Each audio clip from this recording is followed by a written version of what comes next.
आज हम क्लास 12 के लिए वेक्टर अलजेब्रा शुरू करेंगे।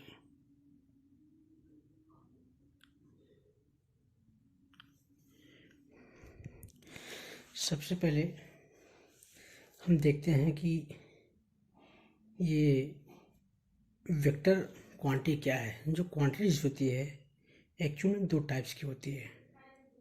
इसका जो कॉन्सेप्ट है, सबसे पहले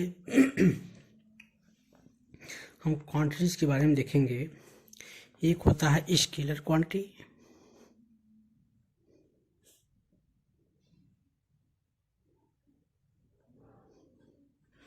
स्केलर क्वांटिटी मतलब अदिश राशि।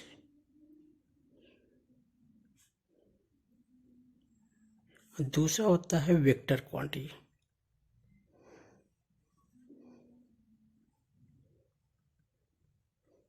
जिसको कहते हैं सदिश राशि।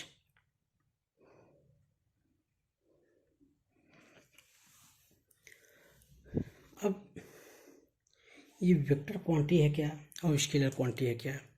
वेक्टर जो अदिश राशि है, जिसको व्यक्त करने के लिए परिमाण, केवल परिमाण की आवश्यकता होती है। अदिश राशि को व्यक्त करने के लिए केवल परिमाण की आवश्यकता उसमें होगी, जिसमें केवल नंबर होते हैं और परिमाण के और इसका यूनिट होगा यानी मात्रक। तो scalar quantity a quantity which has only magnitudes and no direction is called a scalar quantity, या सिंपली इसको हम स्केलर कहते हैं। तो जो स्केलर क्वांटिटी होता है, इसमें परिमाण होते हैं और जो भी क्वांटिटी होगी उसकी यूनिट होगी। जैसे कुछ राशियां हैं जिस वेक्टर क्वांटिटी, जैसे लेंथ है, मास है, डेंसिटी है, वर्क है, स्पीड, ये ईटीसी। ये जो राशियां हैं, लेंथ मतलब दूरी, द्रव्यमान, घनत्व, कार्य, चाल, ये सब जो राशियां हैं, इन सभी राशियों को हम लोग स्केलर क्वांटिटी कहते हैं। स्केलर क्वांटिटी जो होती है,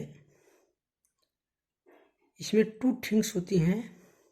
फर्स्ट है a unit in terms of which it is measured, और दूसरा रियल नंबर। तो ये जो स्केलर क्वांटिटी, इसमें टू टर्म्स होंगे। यूनिट जिसमें यानी मात्रक, जिसमें इस वेक्टर इस स्केलर क्वांटिटी को मेजर किया जाता है।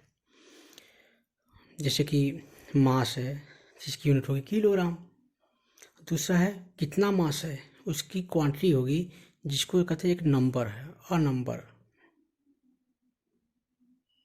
जैसे अगर हम स्केलर क्वांटिटी 5 किलोग्राम, तो 5 यहाँ एक नंबर हो गया, किलोग्राम इसका यूनिट हो गई। तो ये पूरा एक स्केलर क्वांटिटी है। ठीक उसी तरह से अगर हम वेक्टर क्वांटिटी की बात करें,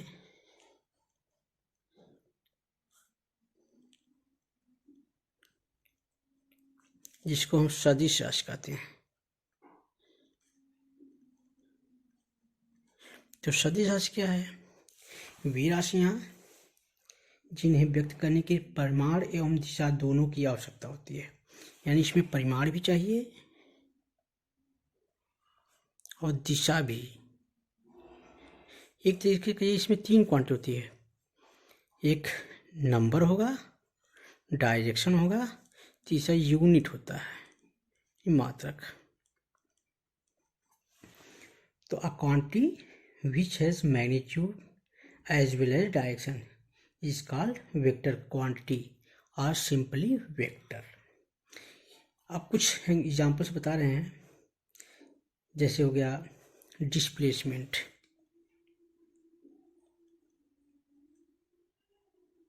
वेलोसिटी, एक्सीलरेशन,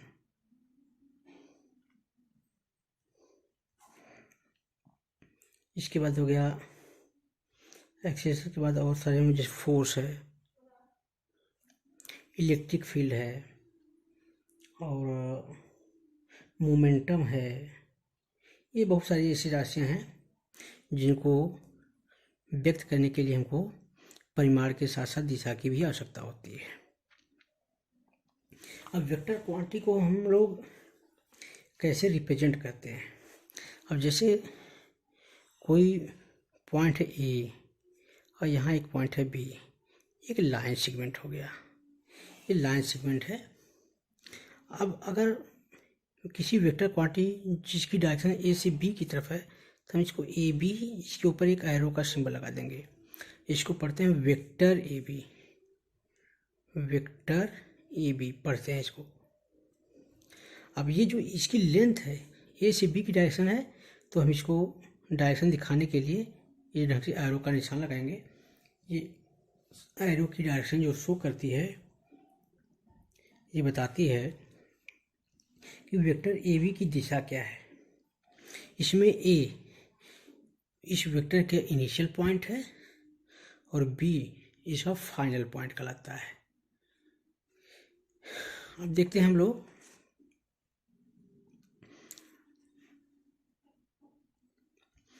अभी ये जो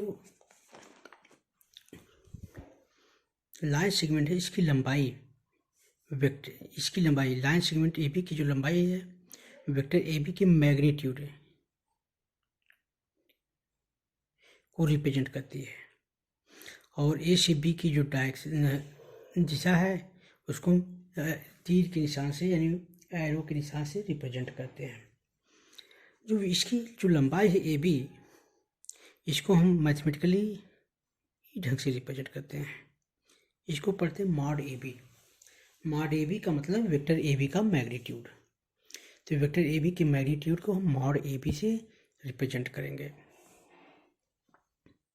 वेक्टर क्वांटिटी में कुछ टर्म्स होते हैं, जैसे कि एक होता है position vector of a point. देखिए position vector of a point क्या होता है।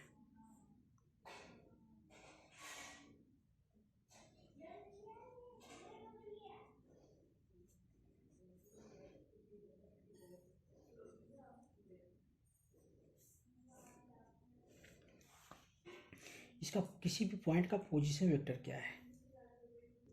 किसी वेक्टर का स्थित सदिश।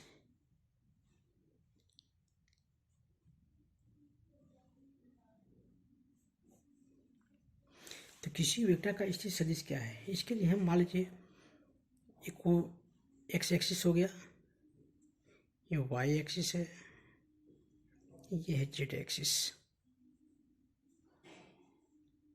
ये ओरिजिन है ओ। एक पॉइंट पी है जिसका कोऑर्डिनेट है X comma Y comma Z. तो ओरिजिन से पी को जो मिलाने वाला वेक्टर होगा vector O P, vector O P बिंदु पी का ओ के सापेक्ष स्थित सदिश कहलाता है। तो बिंदु पी का जो स्थित सदिश है ओ के सापेक्ष, ओरिजिन के सापेक्ष, ये वेक्टर ओ पी से प्रदर्शित करेंगे। तो vector O P equal to होगा, इसको एक्चुअल में हम लोग आर से प्रदर्शित करते हैं, वेक्टर आर से। तो ये हो जाएगा वेक्टर आर। और इसका वाली फार्मूला होता है under root X square plus Y square plus Z square. ये इसके मॉड आर की वैल्यू होती है, ये मॉड आर की वैल्यू होती है under root X square plus Y square plus Z square. और ओ पी की जो वैल्यू होगी वेक्टर ओ पी, इसको हम आर से रिप्रेजेंट करेंगे। और मॉड आर की जो मापांक है ओ पी का 3 डायमेंशनल ज्योमेट्री में हम लोग पढ़ चुके हैं, इसकी वैल्यू होती है X square plus Y square plus Z square. ये क्या है? ओ से पी की डिस्टेंस, अगर इसको मूल ओरिजिन मान लेंगे 0, 0, 0, तो दो बिंदुओं के बीच की दूरी का फार्मूला जो होता है ओ पी बराबर under root x2 minus x1 का whole square plus y2 minus y1 का whole square plus z2 minus z1 का होल स्क्वायर। यहाँ x2 की वैल्यू x है, y2 की वैल्यू y है, z2 की वैल्यू z है, इसलिए हम इसको यहाँ रखेंगे अगर, तो अगर इसकी वैल्यू x, ये x1 की वैल्यू 0, x माइनस 0 का whole square plus y minus 0 का whole square plus z minus 0 का होल स्क्वायर। तो इस प्रकार से मिलेगा X square plus Y square plus Z square. इस प्रकार से हम कह सकते हैं कोई भी 3 डायमेंशन में कोई पॉइंट पी है जिसका स्थिति सदिश एक्स वाई जेड है, तो इसका मापांक ओपी हो जाएगा under root X square plus Y square plus Z square. और इसको वेक्टर के रूप में लिखेंगे वेक्टर ओपी, और वेक्टर ओपी को हम वेक्टर आर से भी प्रदर्शित करते हैं। दूसरा पॉइंट हमारा आता है direction cosine. Direction cosine of A vector. Direction cosine को हिंदी में कहते हैं दिक् खोजिया। कोई वेक्टर है, कोई सदिश है, उसकी दिक् खोजिया क्या है। अब ये मान लीजिए एक्स एक्सिस है, वाई एक्सिस है और ये हो गया जेड एक्सिस।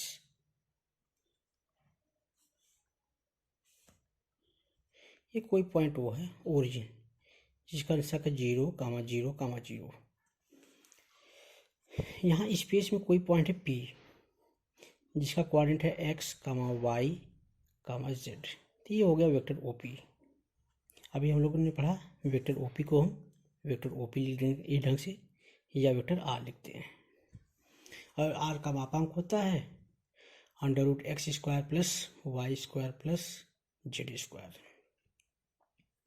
अब अगर यह वेक्टर OP एक्स एक्सिस से अल्फा कोण बनाता है, वाई एक्सिस से बीटा कोण बनाता है, और ये जेड एक्सिस याद रखेगा एक्स वाई जेड तीनों एक दूसरे के परपेंडिकुलर है, तो ये जेड एक्सिस से गामा कोण बनाता है। तब याद रखेंगे 3 डायमेंशन में एक्स अपान आर को हो जाएगा cos alpha, y upon R cos beta, और z by R equal to जाएगा कॉस गामा। तो कोई भी वेक्टर है ओपी एक्स एक्सिस से, वाई एक्सिस से और जेड एक्सिस से जो कोण बनाता है उस कोण का खोजिया डायरेक्शन कोसाइन कहलाता है। ये जो वेक्टर ओपी है एक्स एक्सिस से अल्फा कोण बना रहा है, तो इसका डायरेक्शन कोसाइन होगा कॉस अल्फा। यही वेक्टर ओपी वाई एक्सिस से बीटा कोण बनाता है, तो इसका डायरेक्शन कोसाइन होगा कॉस बीटा। यही वेक्टर ओपी जेड एक्सिस से गामा कोण बनाता है, इसलिए इसका डायरेक्शन कोसाइन होगा कॉस गामा। नहीं, एक्सिस से जो एंगल बनाता है उसी का कॉस डायरेक्शन कोसाइन कहलाता है। और कॉस अल्फा की वैल्यू होती है एक्स बाई आर। ये एक्स की पोजीशन है, आर क्या है, यही ओपी का मापांक है। वाई बाई आर को कॉस बीटा कहते हैं, जेड बाई आर को कॉस गामा कहते हैं। ये डायरेक्शन कोसाइन को हम एल एम एन से भी रिप्रेजेंट करते हैं। ध्यान देंगे जो डायरेक्शन कोसाइन उसको एल एम एन से प्रदर्शित करते हैं। यहाँ एल बराबर हो जाएगा कॉस अल्फा, एम बराबर हो जाएगा कॉस बीटा और एन बराबर हो जाएगा कॉस गामा। यहाँ देखने वाली बात है, अगर हम L square plus M square plus N square निकालें तो क्या मिलता है,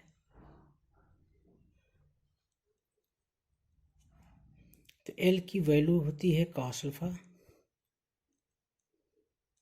और एम की वैल्यू है कॉस बीटा, एन की वैल्यू है कॉस गामा। तो कॉस अल्फा का मान होता है एक्स बाई आर, जगह X square by R square. Cos beta का स्क्वायर करोगे तो हो जाएगा Y square by R square. Cos gamma का स्क्वायर करेंगे तो Z square by R square. यहाँ एलसीएम हो जाएगा आर स्क्वायर, जगह X square plus Y square plus Z square. अब चूंकि अभी अभी हमने बताया आपको कि आर बराबर होता है under root X square plus Y square plus Z square. होता है आर स्क्वायर बराबर हो जाएगा X square plus Y square plus Z square. इस जो अंश में है, न्यूमरेटर में है, उसको आप आर स्क्वायर लिख सकते हो, जिसका मान 1 आता है। तो एक फार्मूला हो गया, कोई भी वेक्टर है उसका जो डायरेक्शन कोसाइन होता है उसके स्क्वायर का योगफल 1 होता है हमेशा। L square plus M square plus N square equal to 1 होता है। एल एम एन किसी भी सदिश के डायरेक्शन कोसाइन कहलाते हैं। तो अभी भी हमने देखा है जो एक्स बाई आर है इसको हमने एल से लिखा, यानी कास अल्फा को एल से, वाई बाई आर को एम से लिखा, जेड बाई आर को एन से लिखा। यहाँ एक्स इक्वल टू जाएगा L R, y equal to जाएगा M R, z equal to जाएगा एन आर।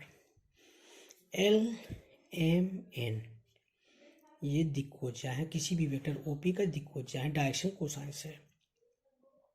यहाँ पर हम देखते हैं कि एक्स वाई जेड एक निश्चित अनुपात में है। कौन सा अनुपात है? ये एक्स अगर रेशियो वाई रेशियो जेड निकालेंगे तो होगा L ratio M ratio N. तो एक्स वाई जेड को हम डायरेक्शन रेशियोज कहते हैं, दिक् अनुपात।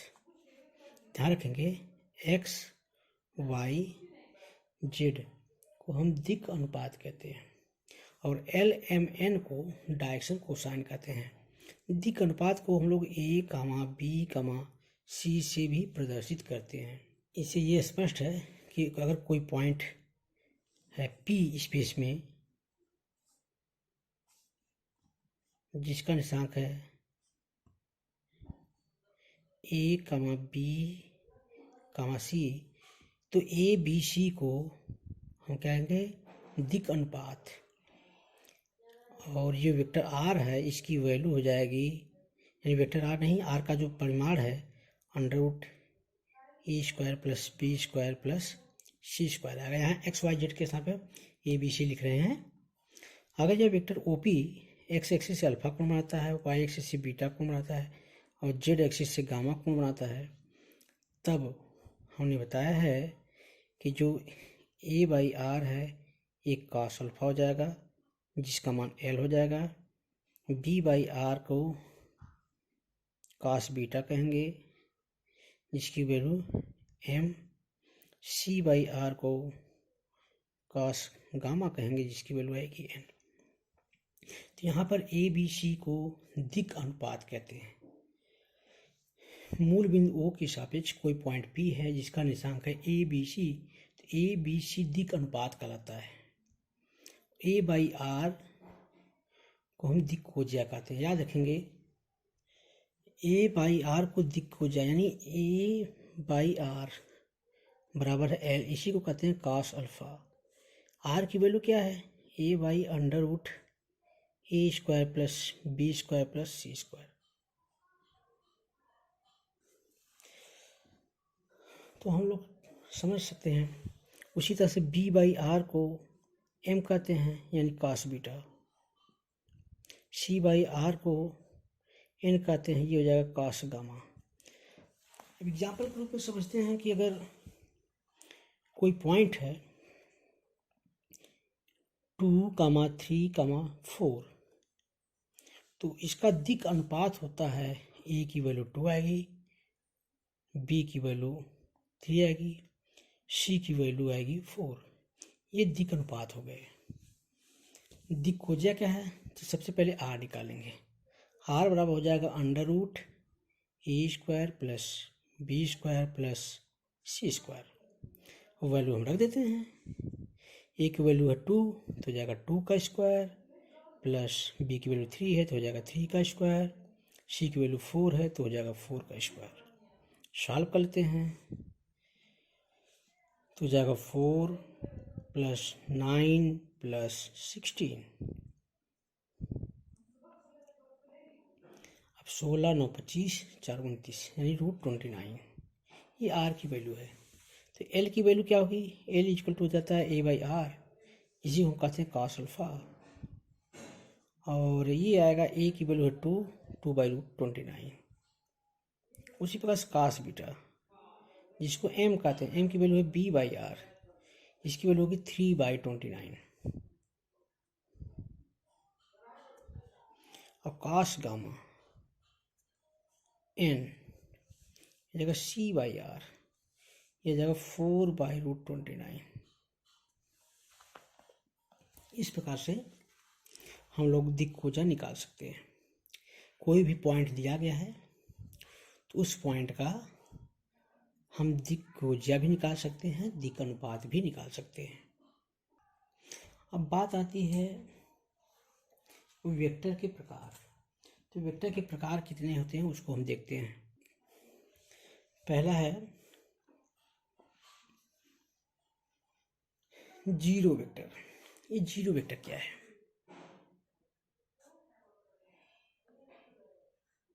शून्य सदिश।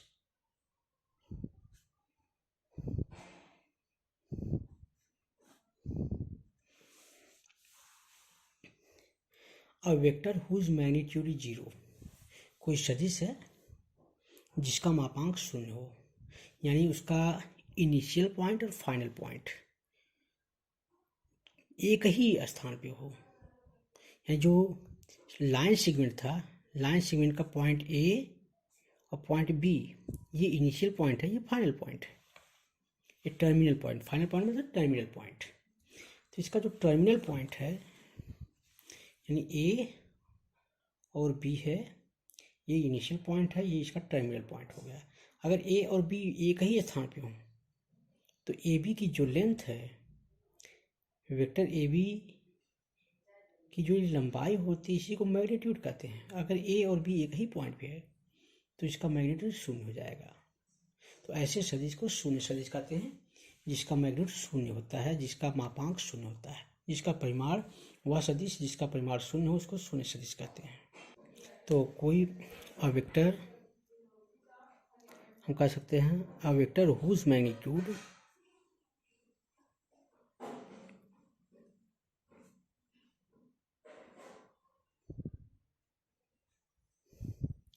Zero is called zero vector.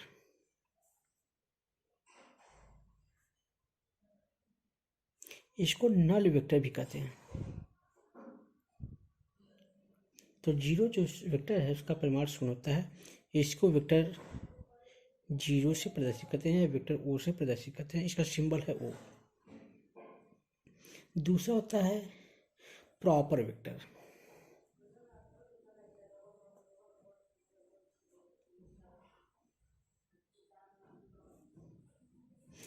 अब कोई वेक्टर है जो नॉन जीरो है, जिसका मैग्नीट्यूड शून्य नहीं है, अब vector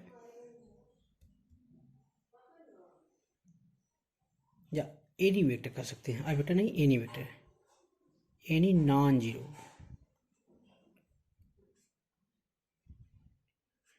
is called proper vector.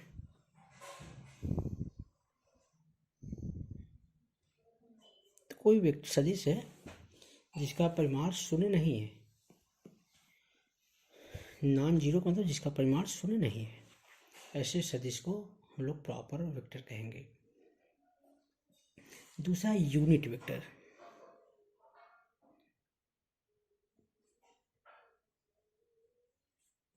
Unit vector क्या है? एक एकांक सदिश।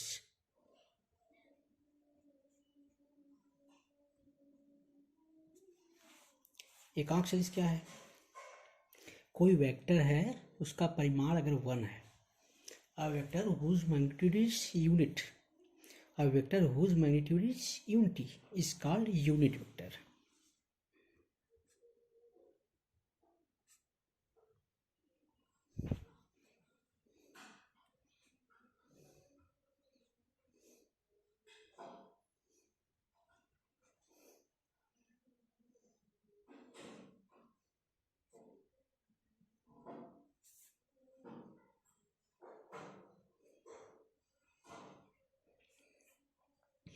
तो जो कोई वेक्टर है उसका परिमाण 1 है तो उसको हम कहें यूनिट वेक्टर। और यूनिट वेक्टर को हम वेक्टर जैसे ए है इसको हम इस ढंग से इसको हम एक कैप पढ़ते हैं, इसको हम एक कैप पढ़ेंगे। अगर कोई वेक्टर ए है इसका यूनिट सदिश लिखना है, यूनिट वेक्टर लिखना है तो इसको लिखेंगे वेक्टर ए कैप। दूसरा आता है एक इक्वल वेक्टर।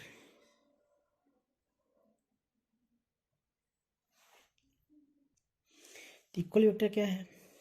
दो वेक्टर अगर हैं ए और बी, ए और बी दो वेक्टर हैं बराबर हैं, इसको इक्वल कब कहेंगे? अगर ए और बी का मैग्नीट्यूड बराबर। पहला पॉइंट है कि ए और बी के मैग्नीट्यूड यानी mod A equal to mod B. दूसरा ए और बी की डायरेक्शन सेम हो यानी पैरेलल हो। दूसरा तो एक तरीके से कहिए कि दोनों की डायरेक्शन सेम हो।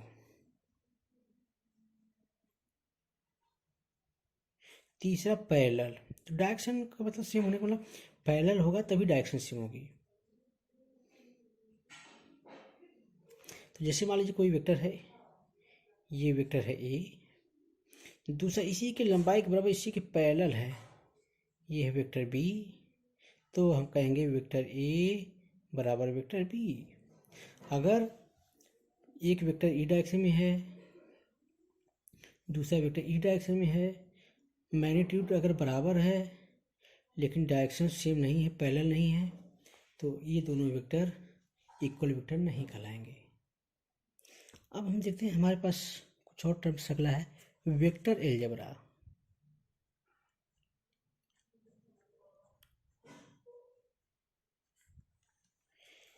तो वेक्टर एलजेब्रा क्या है? वेक्टर का बीजगणित कैसे है?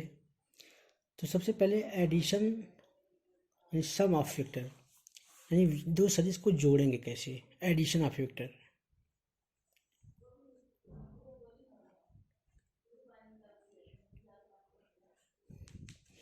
कोई दो वेक्टर हैं, एक वेक्टर है ए, एक दूसरा है वेक्टर बी, इसको हमको जोड़ना है। ये वेक्टर का टर्मिनल पॉइंट है, ये इसका टेल है, इसको टेल बोलते हैं, इसको हेड बोलेंगे। ये बी का टेल है, ये बी का हेड है। इसको जोड़ने के लिए हम लोग क्या करते हैं, सबसे पहले ये वेक्टर ए बनाएंगे, जितना इसका मैग्नीट्यूड है, जितनी बड़ी लाइन है लाइन सेगमेंट, उतना ही लाइन सेगमेंट ये करेंगे, तो ये भी वेक्टर ए हो जाएगा। क्यों? क्योंकि ये दोनों पैरेलल हैं, डायरेक्शन भी सेम है, तो ये वेक्टर बराबर होंगे। तो यह वेक्टर ए है तो यह भी वेक्टर ए है। उसी तरह से इसके हेड से वेक्टर बी, हम बी के पैरेलल जितना बड़ा बी है उतना ही बड़ा खींचेंगे, ये वेक्टर बी हो गया। मैग्नीट्यूड जितना है उतना इसकी मैग्नीट्यूड है, यानी ए के हेड से वेक्टर बी को खींचते हैं। अब यहाँ जो ए का टेल है और जो बी का हेड है इसको मिला दें, ये जो वेक्टर है इस वेक्टर को वेक्टर ए प्लस बी पढ़ते हैं। तो किसी भी दो सदिश को जोड़ना है तो उसमें से पहले सदिश को पहले ड्रॉ कर लेंगे, बनाएंगे। पहले सदिश के हेड से दूसरा सदिश बी को खींचेंगे। अब पहले के टेल को दूसरे के हेड से मिला दीजिए, ये हो जाएगा वेक्टर ए प्लस बी। पहले के टेल से दूसरे के हेड की जो दिशा होगी इसी दिशा को वेक्टर ए प्लस बी कहते हैं। ये जो दिशा है ये वेक्टर ए प्लस बी की दिशा कहलाएगी। दूसरा जो नियम है वेक्टर के जोड़ने का, अब हमारे पास कोई दो वेक्टर हैं, एक वेक्टर ए है, ये दूसरा वेक्टर है बी, इनको हमको जोड़ना है। तो क्या करेंगे, वेक्टर ए और वेक्टर बी से एक समांतर चतुर्भुज बनाएंगे। ये सदिश योग का समांतर चतुर्भुज नियम कहलाता है। कैसे खींचेंगे, वेक्टर बी को वेक्टर ए के क्या बनाएंगे, टेल से ही बनाना शुरू करेंगे। जो इसके पैरेलल है इसके पैरेलल यहाँ वेक्टर बी बना लेंगे। अब इसको मान लीजिए। अब क्या है, इन दोनों वेक्टर की सहायता से एक समांतर चतुर्भुज बनाएंगे। यानी ये जो लाइन है, इस लाइन के समांतर यहाँ से और इसके समांतर यहाँ से एक वेक्टर ड्रा करेंगे। तो अब देखो, ये वेक्टर बी हो गया तो ये भी वेक्टर बी हो जाएगा। ये वेक्टर ए है, क्योंकि ये वेक्टर ए है तो ये भी वेक्टर है। अब इस समांतर चतुर्भुज का ये जो डायगोनल है, विकर्ण, यही है ए प्लस बी कहलाता है। तो इसको वेक्टर योग का समांतर चतुर्भुज नियम कहते हैं। कहने का मतलब, अगर दो वेक्टर हैं, किसी समांतर चतुर्भुज की दो संलग्न भुजाओं को प्रदर्शित करते हैं, तो समांतर चतुर्भुज का विकर्ण इन सदिशों का योग कहलाता है, सदिश योगफल कहलाता है। इसका जो विकर्ण है, दोनों के सदिश के योगफल को प्रदर्शित करता है। इस प्रकार से हम लोग देखते हैं कि अगर सदिश को जोड़ना है तो एक ट्रायंगल नियम, त्रिभुज का नियम यूज कर सकते हैं, और दूसरा समांतर चतुर्भुज का नियम यूज कर सकते हैं। एक बार फिर इसको रिवील कर दें। ट्रायंगल नियम क्या है? अगर मान लीजिए कोई ट्रायंगल है, ए या ओ ए बी, अगर इसके दो सदिश यानी ओ ए और ओ बी त्रिभुज की दो भुजाएं क्रम से किसी वेक्टर को प्रदर्शित करती हैं, ये वेक्टर ए, ये वेक्टर बी है, तो जो तीसरी भुजा है त्रिभुज की, दोनों वेक्टर के योगफल को प्रदर्शित करेंगी। अगर ये वेक्टर ए है, ये वेक्टर बी है, तो जो थर्ड साइड है ए प्लस बी को प्रदर्शित करती है। ऐसे भी समझ सकते हैं, फिर समझिएगा। ये मान लीजिए ए है या ओ है, ए है, ये बी है। अगर एक वेक्टर है ओ बी, यह वेक्टर बी प्रदर्शित करता है। इस तरह से एक वेक्टर बी ए, ई डायरेक्शन में ये वेक्टर ए है। त्रिभुज की दो भुजाएं क्रम से ली गई हैं, ये दो सदिश को प्रदर्शित करती हैं, तो जो तीसरी भुजा ये बच रही है, ये बी प्लस ए को प्रदर्शित करेगी। तो किसी भी त्रिभुज में अगर त्रिभुज की दो भुजाएं क्रम से लें और वो किसी वेक्टर को प्रदर्शित करती हैं, तो त्रिभुज की तीसरी भुजा उन दोनों वेक्टर के योगफल को प्रदर्शित करेंगी। समांतर चतुर्भुज में कह सकते हैं हम लोग, अगर समांतर चतुर्भुज की कोई दो संलग्न भुजाएं दो सदिशों को प्रदर्शित करती हैं, तो उन संलग्न भुजाओं से होकर के यानी प्रच्छेद बिंदु से होकर जाने वाला जो विकर्ण होगा समांतर चतुर्भुज का, वह विकर्ण दोनों सदिशों के योगफल को प्रदर्शित करता है। अब सदिशों के योगफल के कुछ नियम हैं, कुछ उसके नियम क्या, कुछ प्रॉपर्टीज देखते हैं, कुछ गुण हैं। पहला तो गुण है वेक्टर एडिशन इज कम्यूटेटिव, यानी दो वेक्टर हैं ए और बी, ए प्लस बी की वैल्यू बी प्लस ए के बराबर होती है। यानी वेक्टर ए में बी को जोड़ें या बी में ए को जोड़ें, रिजल्ट सेम आता है। जो वेक्टर का योगफल है क्रम विनिमय नियम का पालन करता है। Vector A plus vector B equal to vector B plus vector A. दूसरा जो इसका नियम होता है साहचर्य नियम, एसोसिएटिव लॉ, यानी a plus b plus c equal to, हम बी प्लस सी को पहले जोड़ करके तब ए में जोड़ें, या ए प्लस बी यानी ए और बी को पहले जोड़ दें फिर उसके बाद बी में जोड़ें, तो जो रिजल्ट आते हैं वो सेम आते हैं। इसका मतलब है जो साहचर्य नियम है, वेक्टर का योग सदिश का योग साहचर्य नियम का पालन करता है। तीसरा है एग्जिस्टेंस ऑफ एडिटिव आइडेंटिटी। कोई वेक्टर ए है, इसमें एक ऐसा वेक्टर जोड़ दिया जाए ताकि वेक्टर ए मिल जाए, तो जिस वेक्टर को जोड़ोगे वो आइडेंटिटी वेक्टर कहलाता है। तो ये आइडेंटिटी एलिमेंट होता है, आइडेंटिटी वेक्टर है शून्य सदिश। ए में शून्य सदिश जोड़ोगे तो वेक्टर ए ही आएगा, इसलिए शून्य सदिश को आइडेंटिटी वेक्टर कहते हैं। तो जो वेक्टर है, वेक्टर का जो फल है जिसमें आइडेंटिटी एलिमेंट एग्जिस्ट करता है। दूसरा है एडिटिव इन्वर्स। अगला जो चौथा पॉइंट है इन्वर्स। इन्वर्स का मतलब वेक्टर ए में कोई वेक्टर ऐसा ऐड करें ताकि आइडेंटिटी वेक्टर, आइडेंटिटी मतलब जीरो वेक्टर मिल जाए। किसी वेक्टर में कोई एक ऐसा अन्य वेक्टर अगर बी को हम जोड़ दें तो अगर हम जीरो वेक्टर मिल जाता है तो बी को हम कहेंगे ए का इन्वर्स सदिश, ए का प्रतिलोम सदिश।